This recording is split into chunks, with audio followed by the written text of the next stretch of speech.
காரில் வந்த முக்கிய தலைவருக்காக பலத்த பாதுகாப்புடன் பின்னாடியே ஓடி வந்த காட்.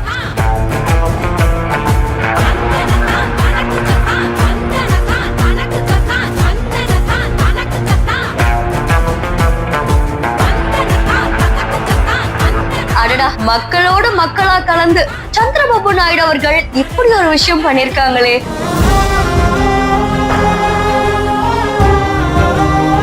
முதலமைச்சர் அப்படின்றதையும் மறந்து அங்க இருக்கிற மக்கள் அவர் கூட இயல்பா பேச ஆரம்பிச்சிருக்காங்க.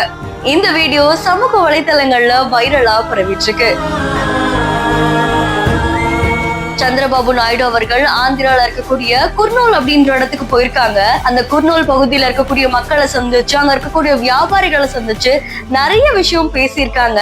அங்க இருக்கிற மார்க்கெட்டுக்கு போய் அவரே காய்கறிகள் எல்லாம் செலக்ட் பண்ணி அதை அவருடைய போன் மூலியமா பே பண்ணி வாங்கியிருக்காங்க. நிறைய பேரை சந்திச்சு பேசியிருக்காங்க. எல்லாம் சரியா நடக்குதா அப்படின்ற மாதிரி ஒவ்வொரு விஷயத்தையும் பார்த்து விசாரிச்சிருக்காங்க. அண்ட் இந்த வீடியோ சமூக வலைதளங்கள்ல வைரலா பரவிட்டு இருக்கு. இந்த வீடியோ தொடர்பான உங்களுடைய கருத்துக்களை கமெண்ட் சொல்லுங்க. இன்னும் பல இன்ட்ரெஸ்டிங்கான வீடியோஸ்க்கு ஃபாலோ பண்ணிக்கோங்க.